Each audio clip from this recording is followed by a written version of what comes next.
Lions Rock Productions. This is Jay Moore. This is Greg Proops. This is Jordan Harbinger. This is Dexter from The Offspring. This is Nathan This East. is Sebastian Younger. This is Rick Marotta. This is Stuart Copeland. This is Mick Gillette. This is Andy Summers. Hey, this is Skunk Baxter. This is Gabby Reese. This is Rob Bell. Hey, this is John Leon Guerrero. Hey, and this is Pete A. Turner. This is James Rosebush. This is Robert Hunter, and you're watching the Break It Down Show. And now, the Break It Down Show with John Leon Guerrero and Pete A. Turner. I love it. I love these things. I've had James and Robert on the show before, and then I was talking with James when the first time I had him on, and I'm like, I'd love to have you come on with this friend of mine. He's a former ambassador to NATO, and we're going on with this kind of giving Robert's resume, and he's like, I know him. He's my neighbor across the street. And these crazy coincidences happen. In the small world category, right? Totally. Yeah. But I'd really love to get you. We're in such a weird time, where we have this, and I'm going to say this in the way, like in the least challenging way. We have an election that has made a lot of people unsure of the legitimacy of the election, whether you're for Biden or Trump. I don't care about that. But there's a lot of people that are like, hey, what's going on? And now we've got news that the DNI is reporting that there is external influence in our election. We clearly have a media bias problem. We have a lot of things that are undermining our ability to have a democracy, fellas. What in general are your thoughts? And again, we're not trying to put anybody on a position, but what in general are your thoughts? Would you go first, James? I think it's interesting when you said people are waking up to realize that there's foreign influence on our elections, because it's, the U.S. has influence on other countries' elections. So this isn't something new, and it isn't anything surprising. It's a tactic. It's using the tools that are at hand. We're already in cyber warfare on many different levels. So why wouldn't they seek to influence an election? Americans seek to influence the election. So why wouldn't other countries seek to influence, or at least weight it in their behalf? So it's certainly no surprise to me. I don't think that any American should wake up in the morning and be surprised by something like that. Robert? Unfortunately, we're in agreement already. I just don't think that what foreigners do in our elections changes anything. We had the loser got the largest number of votes in history for anybody who ran for president, except for the guy who won, who got 7 million votes more. And the idea that the Russians or the Chinese or the Martians or anybody could have made a big difference, I think it's ludicrous. I didn't think it made a difference in 2016, quite frankly. Sure, the Russians were hacking, but I can't believe in the 3 states that supposedly made the difference because they went away. People didn't think it was going to go. I don't think people there were paying attention to what the Russians did. Now, in terms of legitimacy, if I could jump to that for a second, I've been seeing a lot of elections. Was John Kennedy legitimately elected in 1960 with Mayor Daley? The year 2000, which was decided by a single vote, 5-4 in the Supreme Court.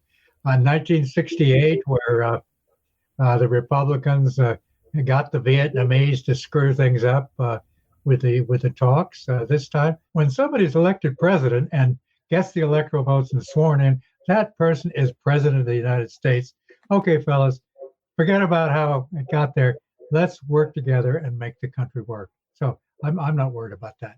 I do think it is important, though, to pursue if there are any systems that have been compromised for future elections. I think that we need to, even though the federal government can't really control the way states manage the elections, and I think for good reason, I do think pursuing and investigating whether there have been any improprieties or anything that has really gone on that hasn't been highly ethical.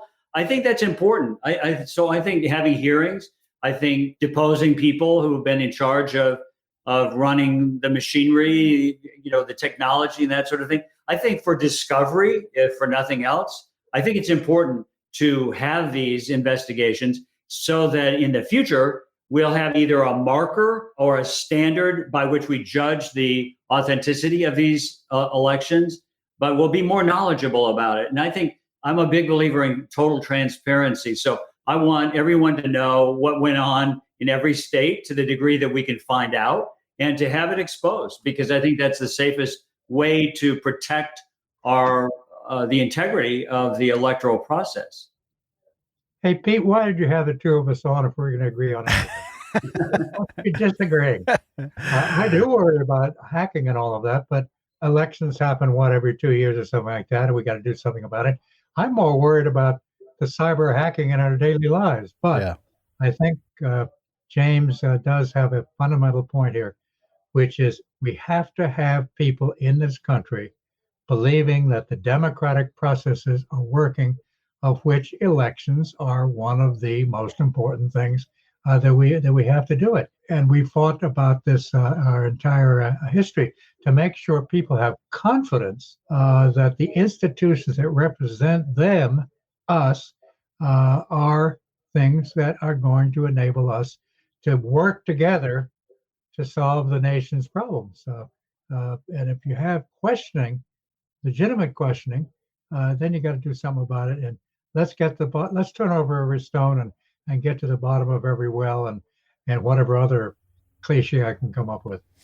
I always do a little test in my mind. So in terms of partisanship and things like hearings that are going on right now about the election, so I say to myself, well, if the outcome had been different, the other party, would they have been pursuing these investigations? Oh, you better believe it. If the Democrats believed that building a wall on the Mexican border would have allowed in more Republicans, they would have been in there putting the first shovel in the ground. So I always do this little test in my mind. Would this be happening if the whole thing had been reversed?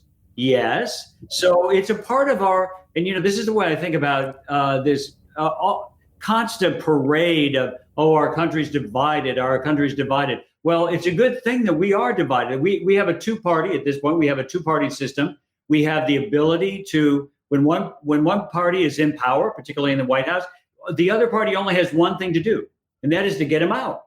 And that's the way it works. And I think that is something that preserves our constitutional republic. So I'm not as overwrought about division. I believe the big problem, and I think Robert hinted to this, that the real problem is the festering and the fostering of division in social media. And that is really, really, I think, the culprit behind a tremendous amount of what people call division and divisiveness and disunity. I think we are unified as Americans. Even the most strident and angry opponent of our form of government lives here and enjoys our freedoms. So I think that the focus for attacking or solving the division problem really has its roots in social media. What the opposite party do. For example, I'm a Democrat, okay? I didn't like what happened in 2016, but I also said to my colleagues, get over it. Mr. Trump won, but people were trying to impeach him before he even got inaugurated. I worried about crying wolf. I said, there are enough problems with this guy, but if you're going to go after every single little thing, then if something important comes along, people are not going to pay attention. I think a lot of that happened. Are we divided as a nation? I hope so. I hope we have different views. That's why we have politics. Politics is fundamentally about how you broker differences of interest so we can get anything done. That's what politics is all about. And we have been fortunate as a nation, except for one huge thing in 1860, to make it work. Now, your second point, social media. I'm not going to allow the mainstream media off the hook. Please. Because a lot of social media is people ranting, finding that they can get a platform out there. But how much does that get broadcast to the wider world? It's people doing clicks so they can watch somebody's social media. But part of it is the mainstream media picking this stuff and amplifying it. And I think they've done, with major exceptions, a rotten job of enabling us to have the kind of civilized debate that we have to have in order to make things work. I think that I agree, Robert. I think that when the founders created a free media, they didn't imagine that media would become a massive industry. That, I say people get excited and they're, can you believe that they're saying this kind of stuff? Well, yeah, I get it. I totally get it. I get it. You They're know, the trying to president got stuff back early. This is not the first time there's been mudslinging and name calling. What? Totally. And we have to have more history you go back to the early 20th century. There's tremendous amount of, yellow journalism, all that sort of thing. But I think we do have to have integrity in information. Yeah. And I had an interesting experience happen to me yesterday. I was retained a very brief engagement by Google, and they wanted my opinion about, they were working on some kind of product that they were going to roll out. And I said, well, I'll give you my feedback on that. But I'll also tell you that from my point of view, my trust of the information I get on Google today, and and anyone else, I'm Googling probably 50 times, 100 times a day if I'm looking for information. Is that information have the integrity that I'm looking for? Or is it telling me what Google wants me to know? Well, you could say that about Webster's unabridged dictionary too. I mean, Webster, someone is telling you what a word means. But I think that people need to have information that has integrity behind it and not the opinion of big media. So big media is what they have to do. They have one job to do as well. And Robert and I have been involved in media for years and years and years. So big media has a job to do. What is that job? Sell advertising. Yes. That is that's what pays their Business. that's what pays their big salaries. And these guys go on and they make a whole lot more than we make sitting in our neighborhood here doing what we do, because they're paid to be sensational. And they're paid, always today. What is it today? You see breaking news. I get all this stuff from the New York Times and the Wall Street, breaking news. When I break it down, it isn't breaking news, but they think, and I wonder when that term is going to wear out, breaking news, because you can only say that so many times and people are going to go, this is not breaking news. You did not have to interrupt my dinner, or you didn't have to interrupt my speech, or whatever it is. But this is where they're trying to get you. Why are they doing this? Because they need to sell advertising. When you go, and if you've ever been at like a presidential press conference, for example, we used to have these massive press conferences in the East Room of the White House, right? So if you remember, we had, Robert knew her as well. So we had this fantastic woman who was called the Dean of the White House Press Corps. And she always opened it and then she would close it. Thank you, Mr. President. Well, this is like a pack of dogs. Helen Thomas was a friend of mine. Helen Thomas was a very, very close friend of mine because we were both from Detroit. And so you see that. Well, no, but nobody's perfect. Yeah. So you see, I know. It's a mark on my back. But you see that these people were like a pack of mad dogs. Why?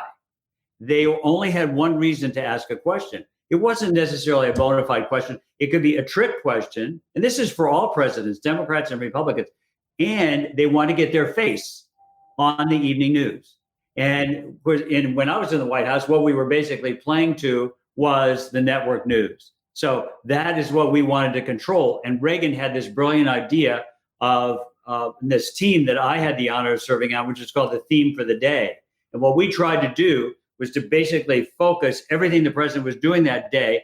But then what we did, we measured whether we were successful or not by seeing how they interpreted on the evening news. Now today, that's laughable because you have 24/7 Twitter putting out exactly what they want. But anyway, it's interesting. Well, it did change. When I worked in the Johnson White House, I'm even older, and one of the things I did for my boss, Doug Cater, who used to brief the president before press conferences, I just read the Washington Post, New York Times, and I get front pages, and I say, these are the things that you're going to get asked about, because most journalists are doing exactly what you do, and we write the Q&A based on those things, and we used to get about 90% of them right.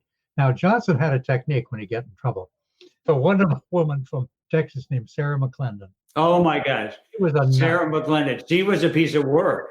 When he'd get in trouble, he'd say, Sarah, you got a question. She said, Mr. President, down in the transportation department, they got a civil servant there who's causing all kinds of problems for people who want to drive on the left-hand side, or whatever it is. He'd say, well, thank you. And everybody'd laugh. And that would break the tension. Then Johnson would switch the subject and get off the bad stuff. Now, as you say, 24/7. It used to be that there was a news cycle. It used to be the White House could say, we have a lid on it. We didn't get him any more news today. That's it. And so they'd have to go with it.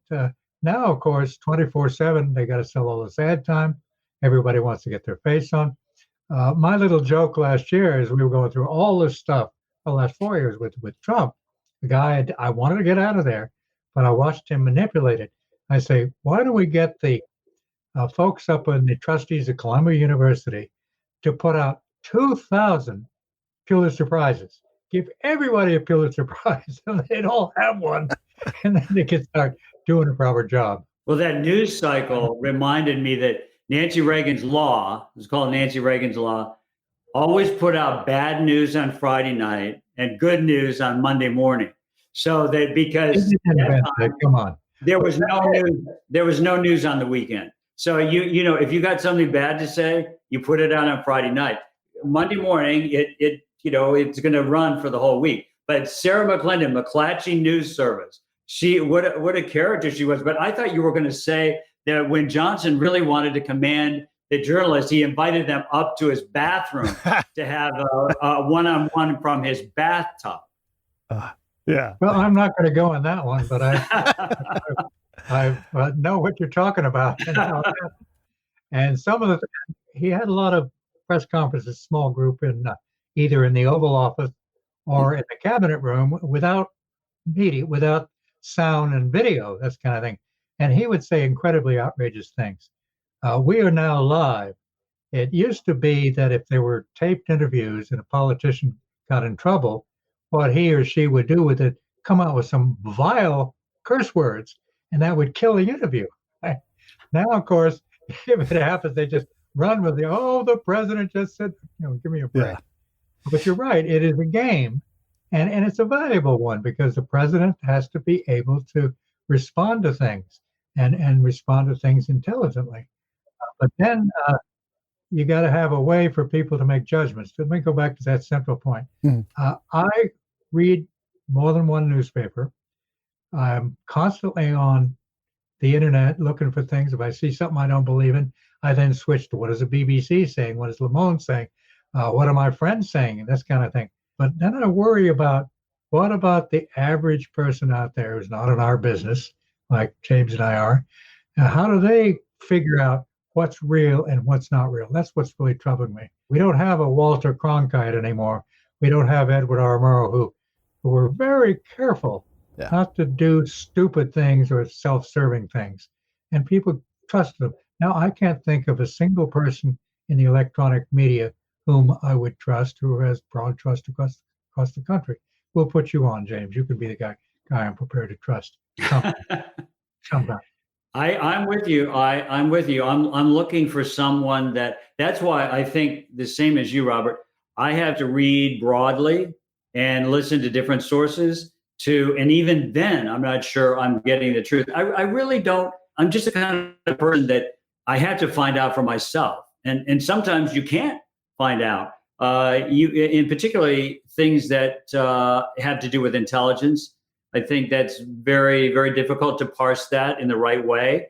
And I'm skeptical about anything that I hear or anything that I learn, especially because I do not want, to the extent that I can, to allow myself to be controlled by another person's thinking. I don't want someone to control what my view is. I'm trying to unpack it and I'm trying to get to the truth.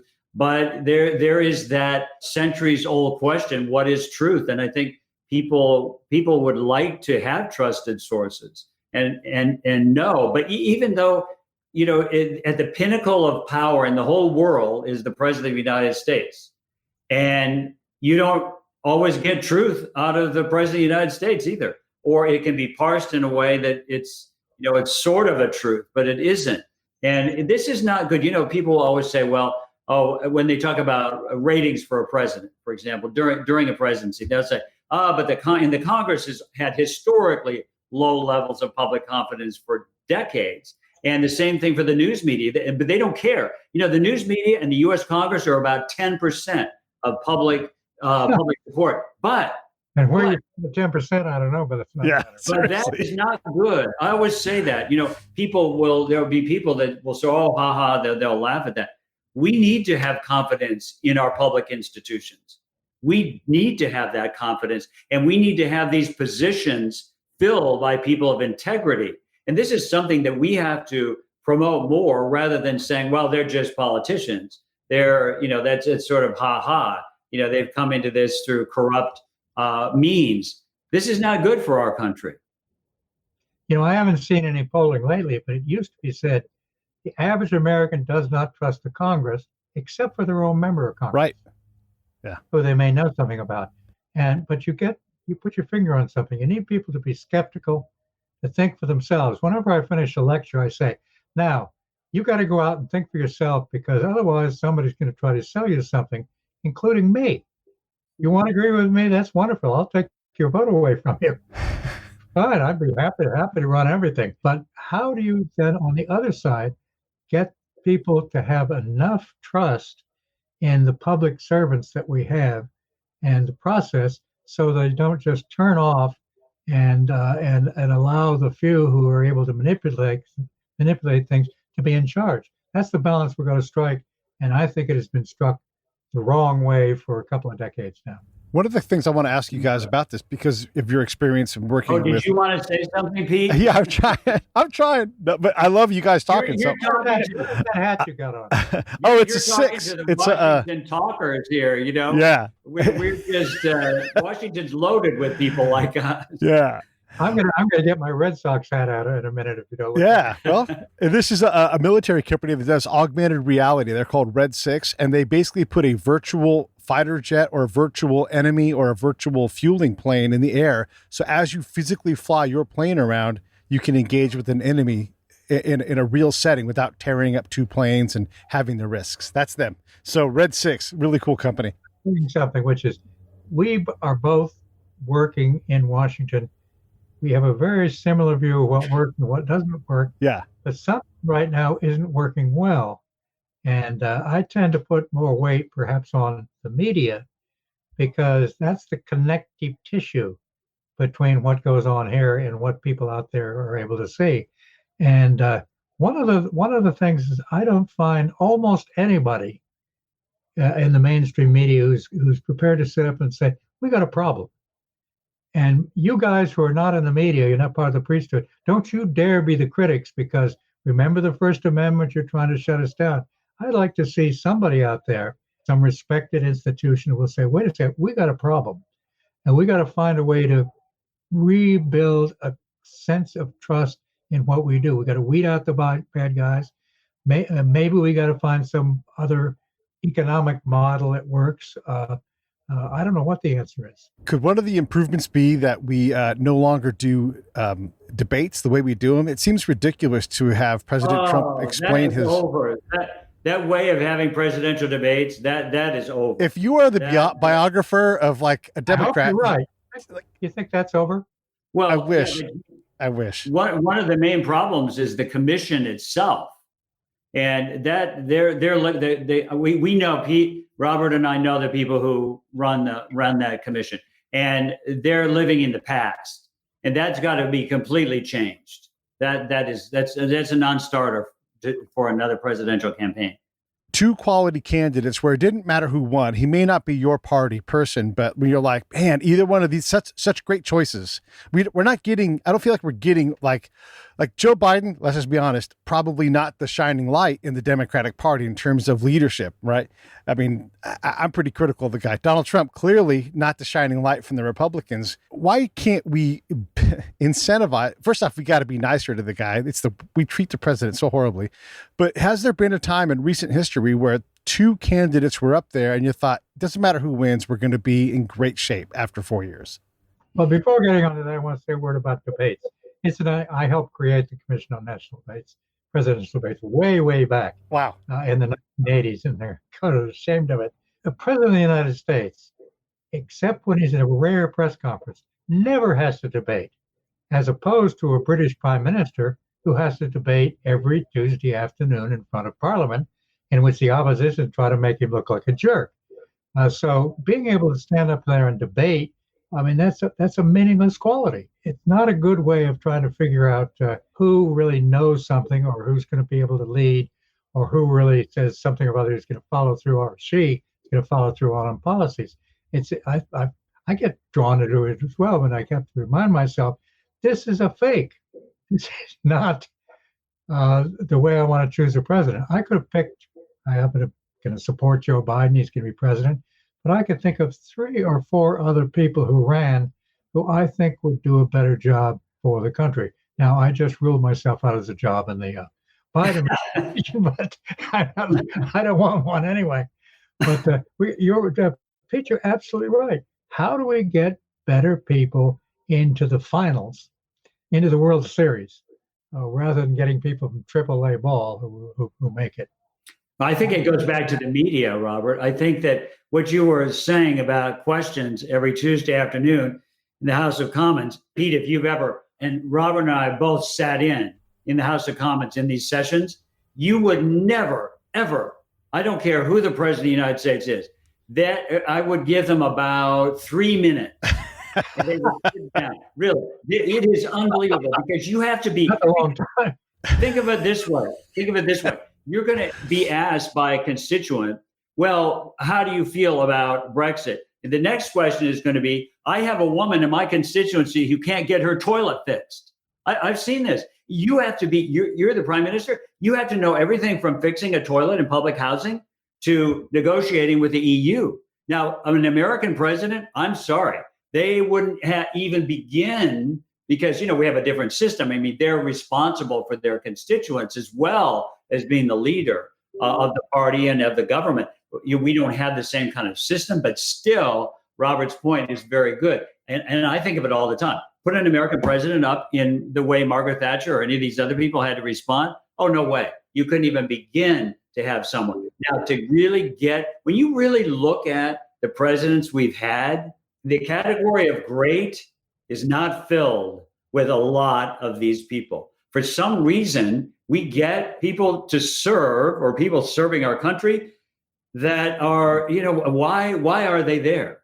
We have partisan politics. So we get people who are either rise to the head of their party. They don't necessarily rise to national recognition. They rise in partisan politics. You have media favorites that do this or do that. A lot of it is based on your ability to communicate in terms of campaigning, because really a president goes into office for 4 or 8 years. And what are they doing the whole time? They're campaigning. Well, also to realize, as you know, James, the president's only one person who heads an administration. Now, the Trump people called it deep state, partly because they wanted to run it from the top and get everybody out. But there is not just bureaucracy, but people representing interests across what the nation cares about. You got members of Congress who have to vote on all kinds of stuff. And I think part of the way we elect members of Congress is a good part of the problem. We've had a breakdown in bipartisanship in part because of the role of money in politics. You know as well as I do that the most important cost of a campaign at virtually any level, certainly federal campaign, is to buy media time. It is not to put together spots. It's to buy media time from the mom and pop stations. Stations are given a license to broadcast. They don't pay anything for it, or minuscule, and then they are able to put out their messages. And politicians have to pay them in order to get their message across. We don't have free television time. We've experimented with it for a while, and then we got rid of it. Some other countries say there has to be a certain amount of free television time given to the two parties. Now we then get around, what about third parties and all that? Because the media doesn't want that. The media really do want to keep control over what people get to see. And that's the institution, in my judgment, of the 4 branches of government. It's the 4th branch that most needs to reform itself. And I don't know how to do that. I think that this is a critical issue that really needs to be discussed now when we're not in a presidential campaign, because very often people will say, maybe they'll ask me, well, you have these political opinions about leadership. Why don't you run for office? I'm like, I run out of the room as fast as I can because, and it's not that I would never win and they don't really want me, but they ask that question. Well, what would you run for elected politics? Well, no, I don't want my grandchildren thrown out of their classes at school. I don't want, the cost that a person pays and a family pays for having a person even run for dog catcher, run for there's so much contention and there's so much personal attacking, largely using social media, to go back to that for a second. But anyway, the main problem here is, are good people willing to put themselves in a potentially compromised position where the media is going to go immediately? I always say they're going to go back to the 6th grade where I was at Pierce Elementary School, and they're going to find that I kicked a guy in the butt, or hit him on the shoulder or something like that. They're going to find that, and then that's going to come back and be an issue. So I think you have to be crazy to run for political office. I agree with that. People I've advised to run for president, I said the first thing you got to understand is everything that ever happened in your life is going to come out. Everything. You can disguise anything. It's all going to come out, because instead of saying, does Joe Blow over here, who has got all these kinds of defects, but by God, this person is going to give us a good health system or work for it, good educational system, do something about infrastructure, keep us safe abroad, the things that really matter. The story I really like is somebody went after the First Lady. She was at a tree planting in the Rose Garden, and she was wearing high heels. That was a Washington Post story, okay? To which I responded, I've got a picture sitting on my wall here, you can't see it, of a tree planting in the Rose Garden, 1964, Lyndon Johnson, Arbor Day, planting a tree. I took the picture. Standing next to him was the First Lady. She was wearing high heels. And that's the story. But that was no story back then. Who cared?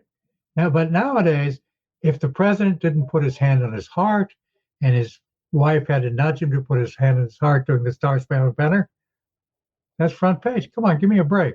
I mean, as I say, I don't like Donald Trump, but the way he was savaged, even before he became president, I say, well, that's just working for Trump. He knows how the average American says, come on, give me a break. Give me a break. Well, Trump was a gift. Trump was the biggest gift the media ever received. Got it? Trump was the biggest gift the media ever received. They could spend hours and hours and hours skewering him because he had a lot to be skewered about, right? So he had so much fodder. But you know what I think today? If you're going to run for office, I think you should stand up and say, hey, I'm running for office, and I want you to know 50 things about me that you're not going to like. Just put it out there, get rid of it, and make it a non-story.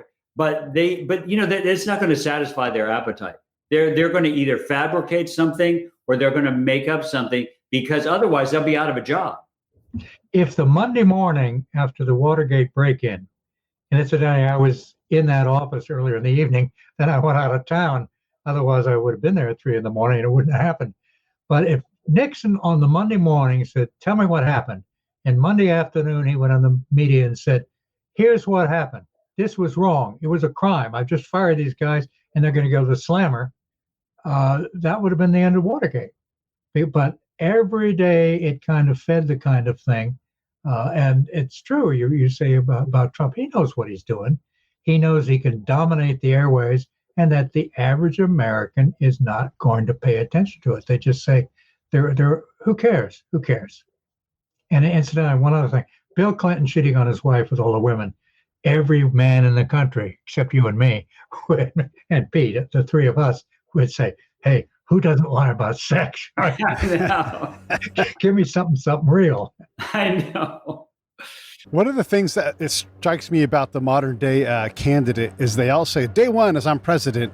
I guess they forget that they're either senators or also not going to be king or queen, but they're always going to make these changes on day one. I would submit that given our political partisanship, Pete, as president, would say, the first thing I'm going to do is I'm going to have every person from Congress in my office over the next 100 days. And we're going to work on how we work on things together. And don't send me a bill that isn't at least 60-40 bipartisan. I don't care what it's for. It better be bipartisan if you're going to send it to me, because we're going to get together. But I hear things that are totally opposite of that. Carl, we're going to run you for president. For example, the media and also in the debates, what are you going to do about health care and the various things? If I were president, running for president, and I wanted to be honest, I said, look, we know we've got to get more health care coverage for more people in this country. And I don't know how we're going to do it. Once I become president, I'm going to sit down. I'm going to hire good people. I'm going to sit down with the leadership of Congress. We're going to get people from all over the country who know what they're doing. And we're going to figure out a way to crack this nut. But to ask me what I'm going to do now, how could I possibly answer that until we start working the process and with the people who know what's going on? But instead, you got to come to how much is it going to cost? Are you going to do this? Are you going to do that? You can't possibly do that. Can't possibly do it.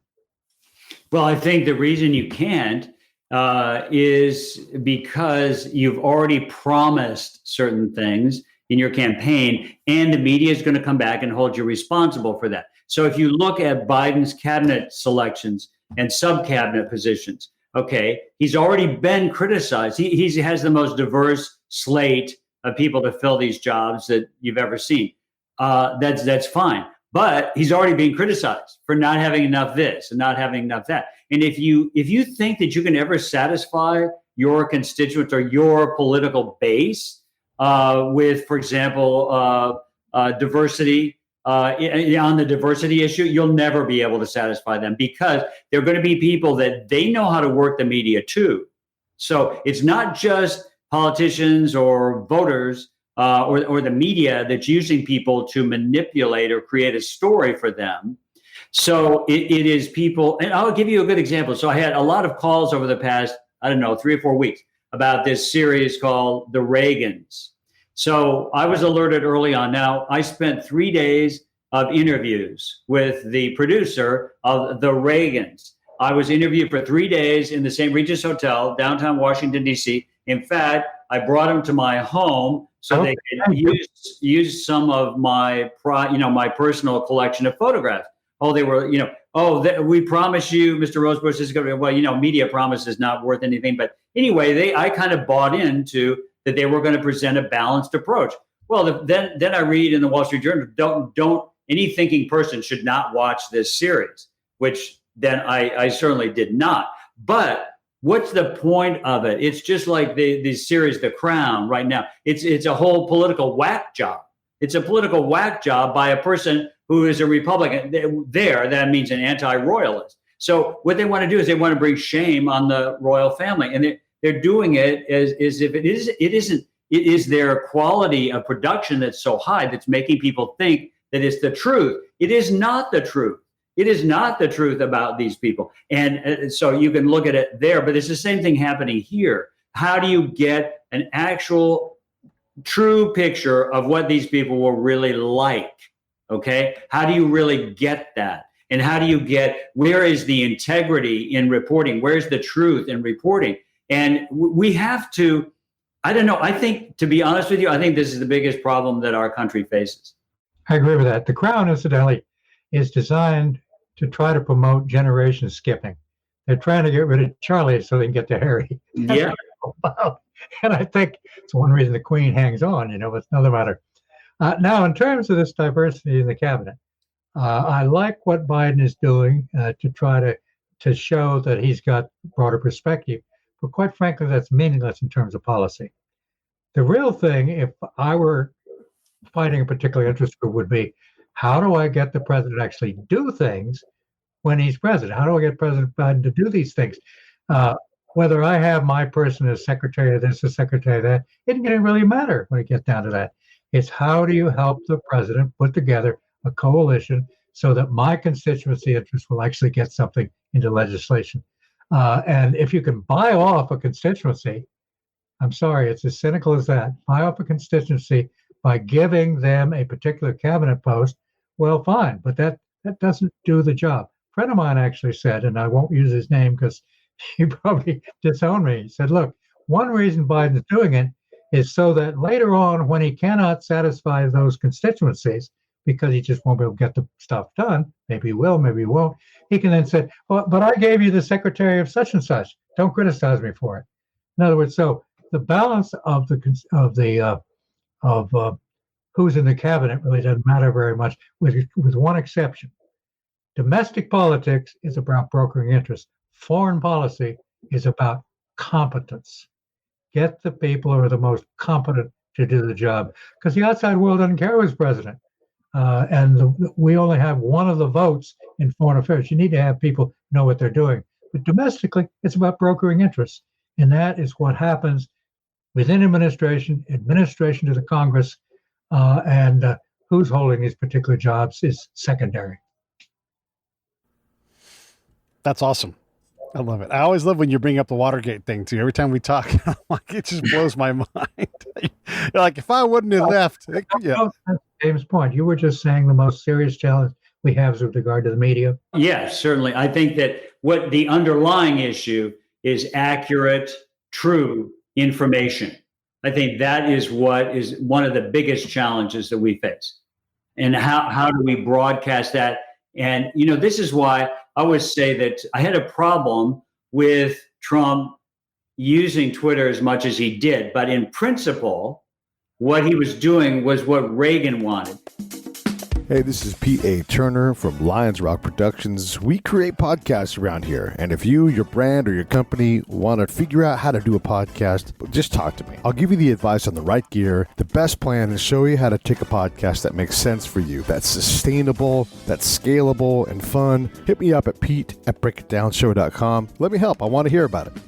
I would say that I had a problem with Trump using Twitter as much as he did. But in principle, what he was doing was what Reagan wanted. Reagan felt that if he could only get free and unfettered access to his audience, he could make them believe anything he wanted to communicate. Now, Reagan, as you may know, when he graduated from college, he was going to go to Yale Divinity School. So I always say that he was going to be a minister to hundreds, maybe thousands. He became an evangelist to millions because his voice reached around the globe, and he had an authoritative way, an authentic way of speaking. So you see that Reagan decided, and everywhere we went, if we went to Moscow, he spoke at Moscow University. We went to Beijing. We spoke to collectivist farmers. Anyway. But the point is that he created the Saturday radio address.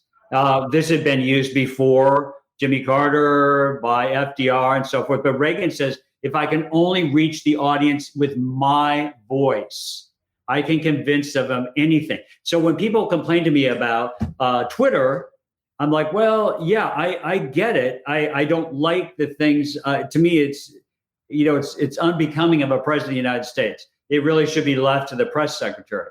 But people do want to hear directly from the voice. And that's what Reagan did. He wanted to reach people directly with his voice, because there isn't a way that, if you buy the time, I guess we did, right, Robert? We bought the Saturday, the airways, or, they have to provide you with some of that. But anyway, we had that time, and every Saturday, reliably, you could hear the president give his spiel.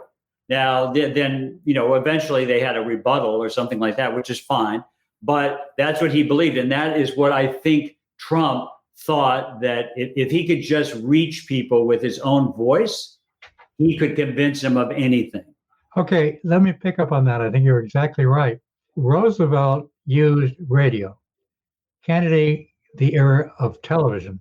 Obama got more stuff out on the social media than anybody else had before. And the guy who transformed it, precisely as you say, how do I leap over the media, the stuff that's in between, so people can hear from me? Trump has done it with tweets, with Twitter. I wished we'd had a different president who discovered that and used it. But that is a technique. You're actually hearing from him rather than somebody else. And other people haven't used it effectively to go back at him. But that's the new world. And if you're a president, I'm going to say, I'm going to stop for a second and say one thing. Hunter's rule on this, which I developed several. I've been in 8 presidential campaigns. I developed several cycles ago. You show me somebody running for president who is president who says, "I do not hate the media," and I'll show you a liar. Yeah. They all do, and they all have what Trump brilliantly found a way to leap over the people who are trying to be in charge rather than the government people. This is a very important topic. I will say something about what Reagan taught us and what he insisted, though. Reagan was a conflict-averse person. He did not have the ability to fire anyone. And now I always say, I've sat many evenings in front of the news with him, and unquestionably, every news broadcast would have a lie or an unfactual statement about him. And I would see him, he would get agitated. But he always said, don't even attempt to wrangle with the media at all. And remember one thing, and this is one of the golden rules that I learned. Don't be a fount. Be a well, not a fount. He always said, Jim, be a well, not a fount. So you have people in the White House, of course, that are intended leakers. Then you have people who leak because they want to protect their own image, and maybe they're doing bad stuff. And I could cite some names, people who are doing bad stuff, and they leak so that they get protected by the media. I think that's pretty evil in my book, but that's what they do. But you have people. But you have the president saying to me, "Be a well, not a fount." What does that mean? Don't get in front of the journalist and just spout out things, but answer their questions. And so Reagan he took a very let's be friends. Try to be friends with the media. You never can really be, because they don't. And if you're a conservative, it's especially difficult. But that's the way Reagan's personality had it. And I think that's why he came away with this term Teflon president, because you couldn't really unnerve. He walked through life in a way that was so, you've seen it, Pete.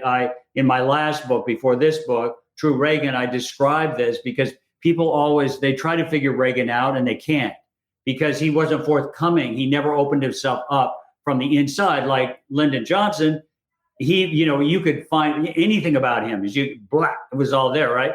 But Reagan kept it bolted up tight inside. But he didn't want conflict with the media. So you would find him, trying to be friends with the media. That was his approach. Now, Trump is the absolute opposite. He wants to combat the media because he thinks he's feeding red meat to his base. And to a large extent, that's true, because his base doesn't trust the media either. So he's just dishing out for 4 years red meat to his media. And after that book that I just spoke of came out, people said to me, "Oh, we want you to go and talk to Trump about the way to speak to the media." I said, "Oh, no, that would be laughable, because I would never, I'm not man enough to tell Trump how he should change his disposition toward the media. That guy, and I'm probably wrong. Trump should do what he thinks is right. He wants to feed red meat to his media. Totally different than Reagan. I mean, they were saying to me, asking me to do that because they wanted Trump to be like Reagan, but that they're two vastly different people. So, you have to do what and I think Trump was probably right, as much as I cringe over every single tweet that he sends. Well, I think you're absolutely right about Reagan and the way he did it. And he used to drive us Democrats nuts by his technique, because it was something we couldn't get our hands around. One of my other rules, which has now been broken by Trump, obviously, is never, ever take on the media, because they control the airwaves and they'll take vengeance. I remember in the 84 campaign, I was involved. I was working for Mondale. And at one point, John Glenn, after a primary, criticized the way the media had covered him. And I instantly said, bye-bye, John Glenn. Mm-hmm. Sure enough, they jumped all over him at the end of him. Well, Trump is the first person in politics, at the presidential level, who said exactly what you did. I'm going to take him on head on, and I'm going to defeat him by appealing to a lot of people, and not just his base. There are a lot of other people out there who are maybe not Trump people, who like the idea that somebody's taking on those folks, the bi-coastal elites who dominate the discourse. They like it that Trump is taking it on. And again, that drives us nuts. But he said he made a conscious decision or an unconscious decision. I'm going to break that rule. And once I've broken it, I'm just going to break it day after day after day. And it's worked for him fantastically. You don't get 75 million votes or whatever it was without that having worked for you. He actually has over 100 million votes because there's probably more people voting against him than for Biden. Like, he got the vote out like no other candidate in history. You know, That's true. I wanted to ask this because I've got. I mean, we could have put Joe's blogs up instead of Joe Biden and still would have made a run of it. Yeah, absolutely. I wanted to ask because I've got your guys' fantastic experience in front of me about these accords that the Trump administration has managed to get through. You know, you got UAE, Kosovo, and Serbia. I mean, that was out of left field. Those guys agree that they don't like each other, but want to start working on doing business. I think that this is a remarkable defining achievement of his administration, but you guys are the pros. What do you think, Robert, about these? And then they somehow got smashed in the media. Maybe I'm wrong, but these seem like good things, having these Islamic Arab countries normalizing relations with Israel. Well, on the Kosovo Serbia thing, that was done by diplomats. President probably didn't even know about it, but presidents come out and they take credit for stuff. Sure. The famous Oslo Accords between Israel and some others. It wasn't even done by the United States. It was done by a guy who was a friend of mine up in the foreign minister of Norway. And when he got it done, then the president of the United States, I think it was Clinton, said, well, I'm going to have the signing of the White House and I'm going to take credit for it. And the guy wasn't even allowed on the platform. That's great. Holst, who did the negotiating. Now, in regard to the Middle East, that's a whole separate program. I think it is good that more countries are recognizing Israel and dealing with them. But what's going on there is the common enemy in Iran. And I'm afraid that we're still in for a lot of trouble there, in part because Trump, begging your pardon, messed up one of the most important things that's been done in the Middle East ever, which was the JCPOA, the Joint Comprehensive Plan of Action, which stopped the Iranian nuclear program if it was going towards a military thing. It was the second most important achievement for Israel after the Israel-Egypt Treaty of 1979. Now, why Mr. Netanyahu is against it, I'm going to let him speak for himself. But by getting out of the JCPOA 2 years ago, I'm afraid Trump made things worse for us, worse for Israel, and in the long term hasn't helped very much for promoting peace. But if more countries are recognizing Israel, fine, that's great. That's great. Well, I think it's Trump's in global affairs. I think that's his biggest accomplishment, no question. And I think the reason that he could do it, when I think back to, I felt that it was the greatest failing of our administration that the president didn't focus more on the Israel issue, but he felt, and as I mentioned to you earlier, Pete, he had another law, and that was don't ever start a battle unless you know you've won it already. And he knew that he was not going to win in the Middle East, that there were too many forces. It goes way back. But Reagan picked it up. That's okay. It's good. Whose was it originally? Lao Tzu. He was Chinese, Lao Tzu. Yeah, exactly. You're totally right. Absolutely right. Yes, it is from Lao Tzu. Yes. So, but this is something that Reagan, he did pick up. And thank you for clarifying that. So you see that Reagan, looking at the Middle East, everyone would say, "Oh, Mr. President, we don't touch it because there are forces, very strong forces that oppose Middle East peace. They don't want peace. They want to continue disruption because that's the only way that they can isolate or control Israel." So that is something that was troubling to Reagan, but he wanted to focus on his other big foreign policy initiative. And I felt that he was a strong enough persona to have been assert himself more successfully in the Middle East. He did not. I think it's a big failing. So anyway, here comes, I call it Jared. I call it Jared's success. It was all his flying around and meeting with the heads of these countries and basically selling them a business deal. That's what it is. It's a business deal.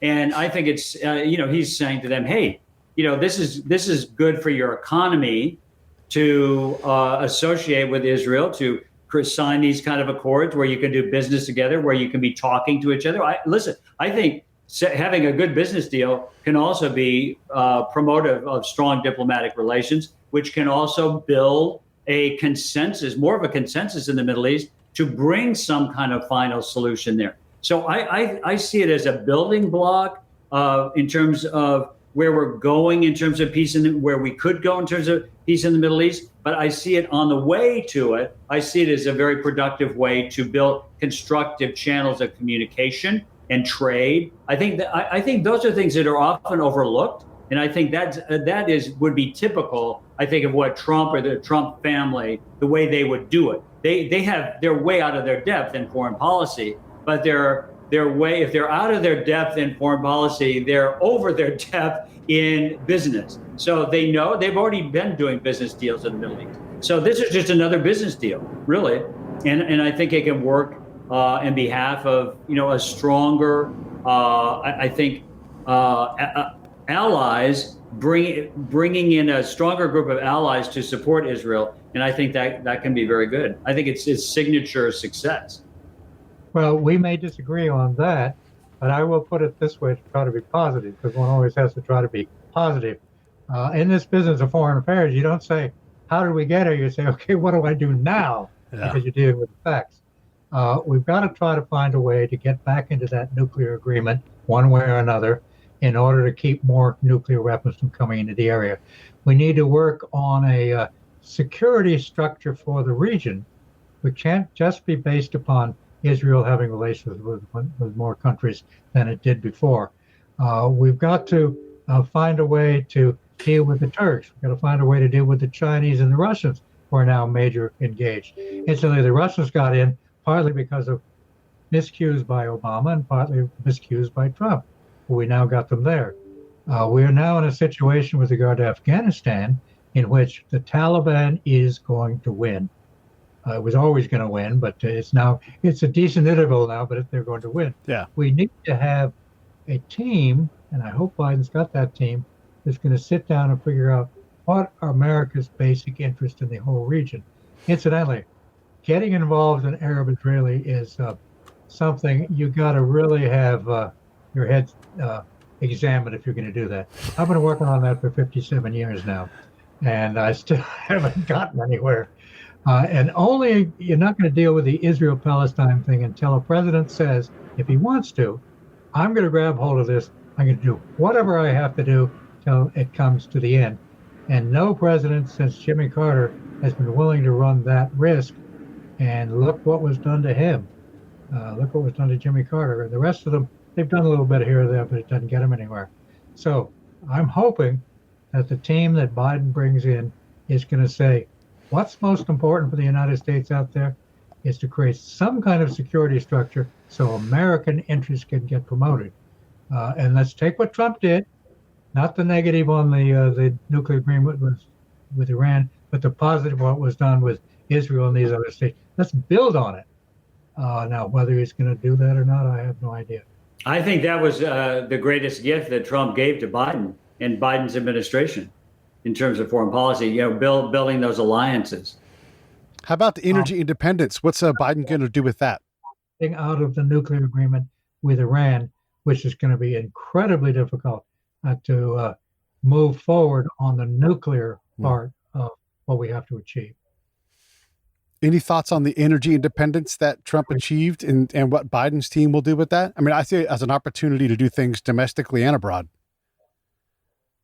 Well, I certainly hope, and this is related to the Middle East, of course, but energy independence in the United States was a critical achievement, not just, this has to do with China, our relationship with China and China's takeover of the rest of the world as well. But we have to sustain and support energy independence. It's one of the most urgent foreign policy initiatives that we can make, even though it's a domestic policy. So I think that's critically important. At the same time, I certainly agree that we should be focused on producing clean energy and pursuing alternatives to supplies of energy as rapidly as we can. And I'm sure that the inventiveness and the competitiveness of American business and enterprise is going to be able to come up with those answers. Energy independence is a marvelous slogan. I'm glad we're doing it. Okay. I'll let people sort out the environmental problems. I got some views, but we don't have a whole show to do that. Yeah. But that doesn't make us independent of the Middle East, because all of our allies in Europe, plus Japan, are still totally dependent on that part of the world. And we can't walk away from them. So let's not congratulate ourselves about that we've solved this problem. You just introduced something else, which I don't want to be a naysayer, because I believe in being positive. Climate change is the only issue that really matters for the world. And even the Paris Accords are just a tip of the iceberg of what has to be done. Clean energy in the United States, even if we did it all, isn't going to get us there. And think of all the other countries that are going to have to do things. And we're going to run out of time pretty quickly. And the changes that are going to be required in American society, other society, and international relations, there's nothing in human history to match that. But that's for another show, and it's going to be after James and my lifetime. Worried about grandchildren are going to have to face this.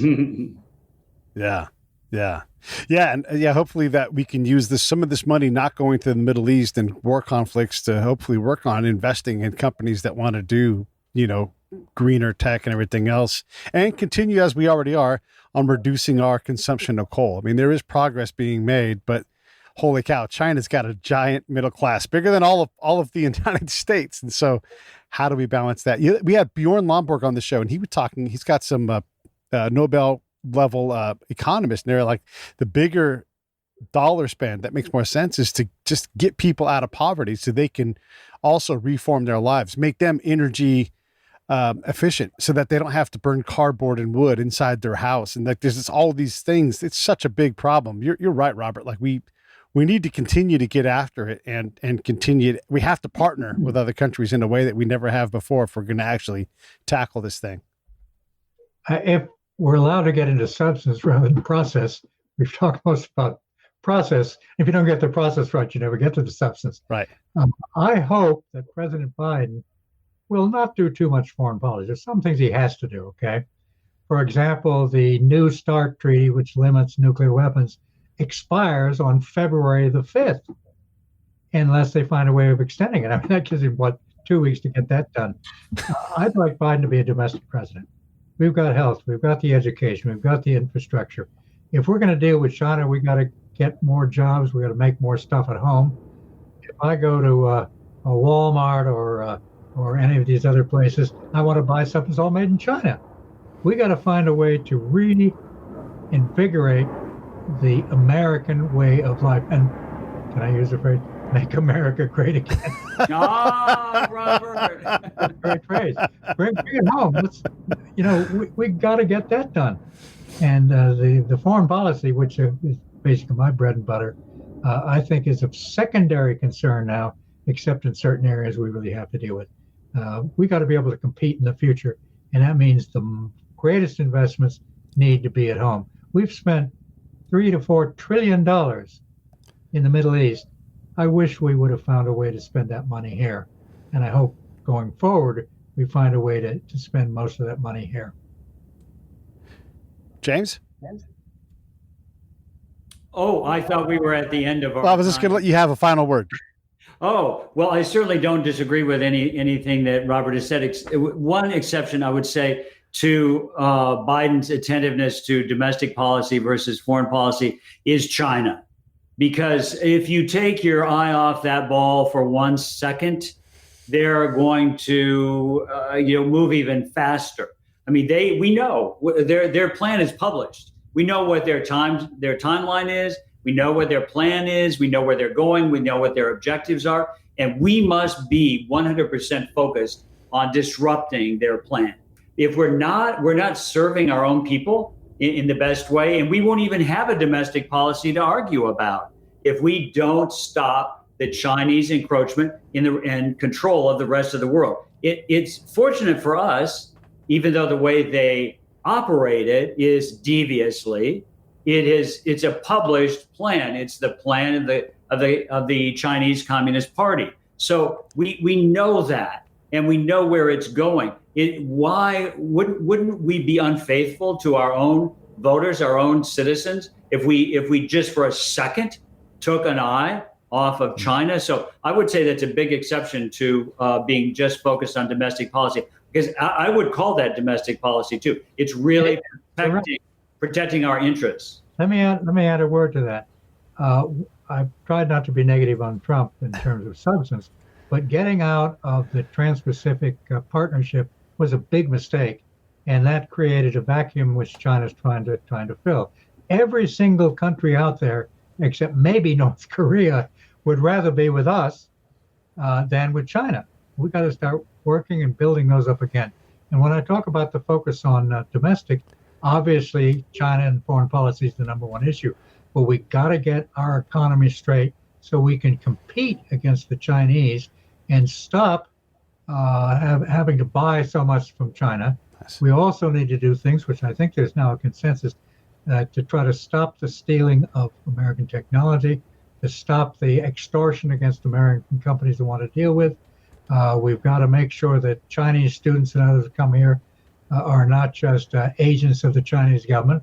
But at the same time, let's try to prevent from having another Cold War if we can possibly do it, provided the Chinese are willing to go along with that. Because once you get yourself into a rigid Cold War, you lose all kinds of flexibility.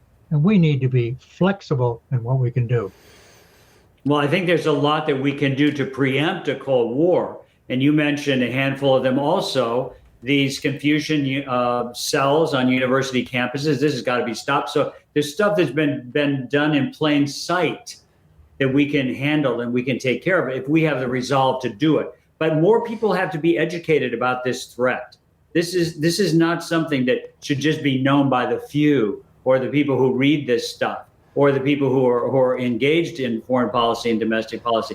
These are things that everyone has to be. And I think there's a general, now you see in Congress, there's more of a resolve. Among our allies, there's more of a resolve. And I think we have to bring our allies in on this as well. And I think exposure is probably one of the first and most important tools that you can use by exposing what the Chinese are trying to do, especially in their Belt and Road strategy, where they have gone in and invested in infrastructure in these countries, and then they've left failing infrastructure, or they've let these countries in such debt which is their design, so that they're beholden to them, that these countries are suffering from. This is a perfect time to go in through diplomacy and economic aid, to go in and say, look, this is the way they've left this, work with us. And I think this has to be a full out campaign to really alarm, threat, to educate the rest of the world about this and get everyone really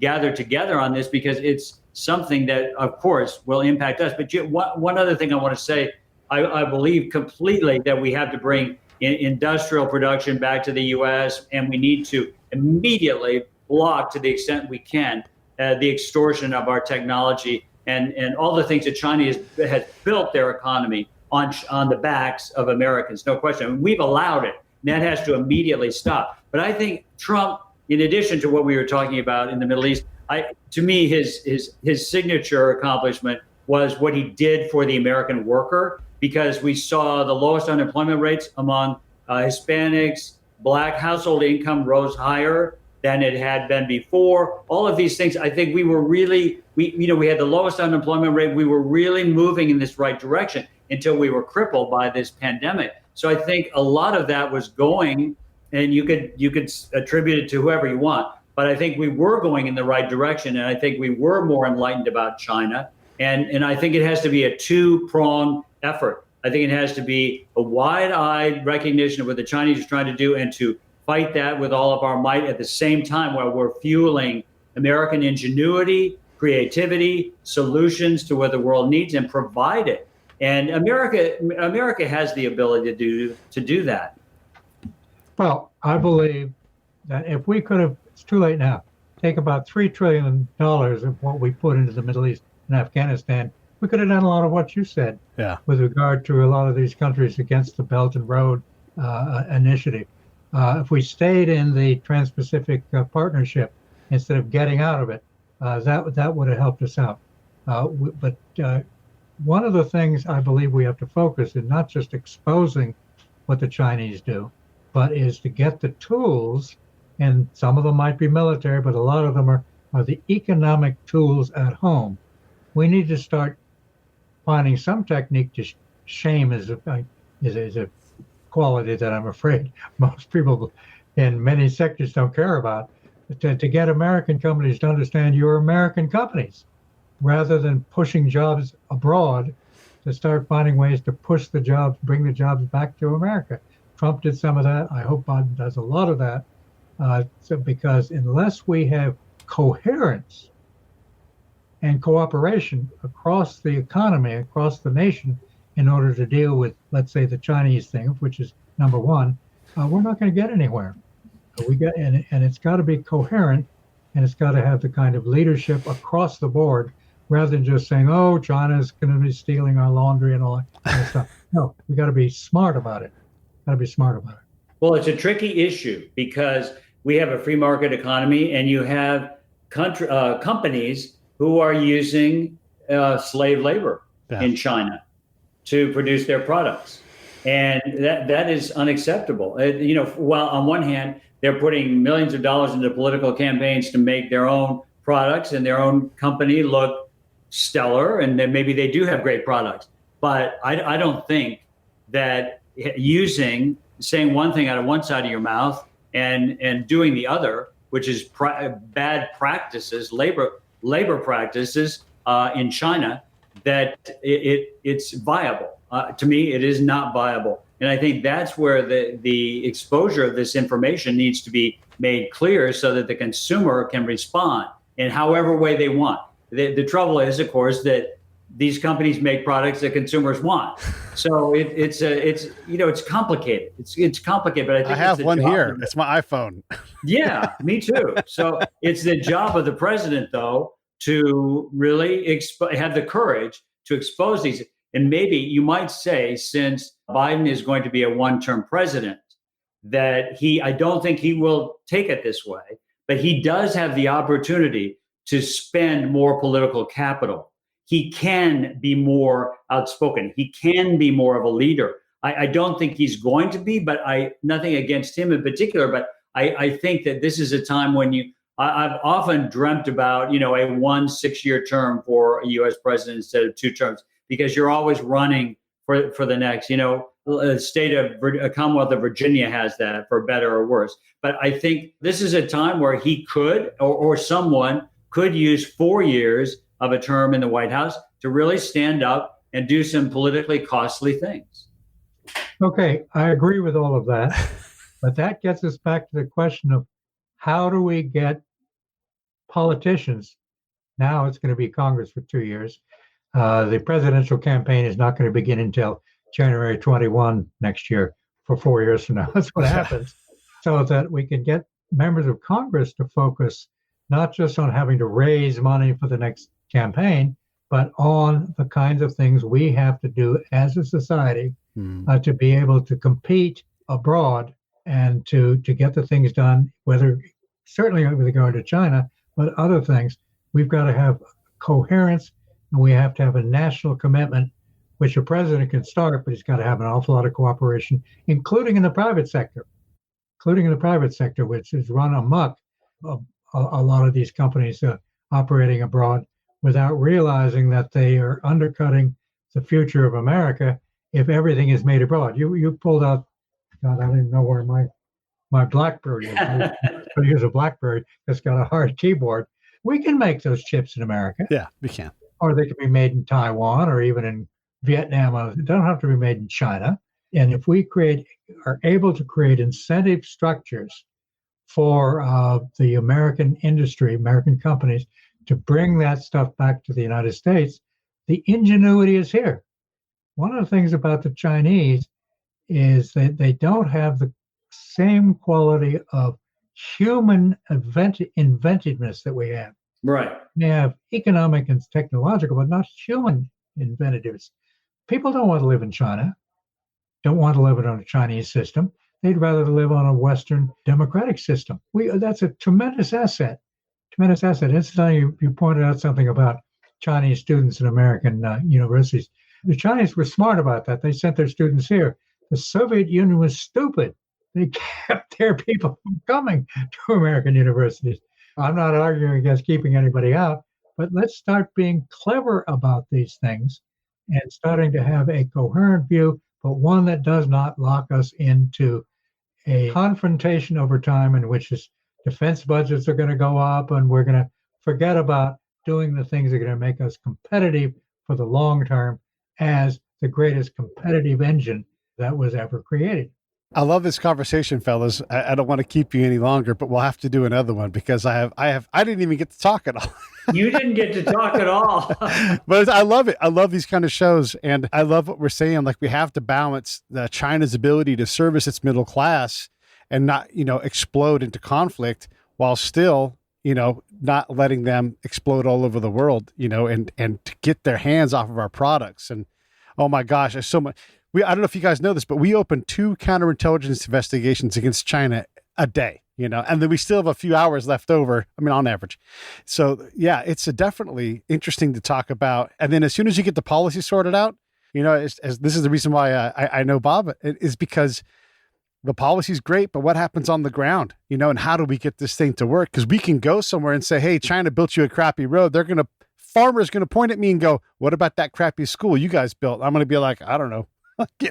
It's hard to get these things right when we get down at the ground level. Either way, thank you guys so much. It was a fantastic chat. Say one other thing about China? Please. They have a aging population, which is going to pose challenges for them that are going to be immense. Yeah, you're right about that. Why do we always say the people who are challenging out there are 10 feet tall and we're about 2 feet tall? We're 10 feet tall. We're 12 feet tall. If we're smart about it, the others are not going to be able to do in the kind of world, in the kind of life we want to live, a democratic, small d world. Incidentally, it's interesting that James and I tended to, I think, to have agreed about 90% of everything that came up here, because we, with 95% of people who ever work for the government, believe in the country and working together.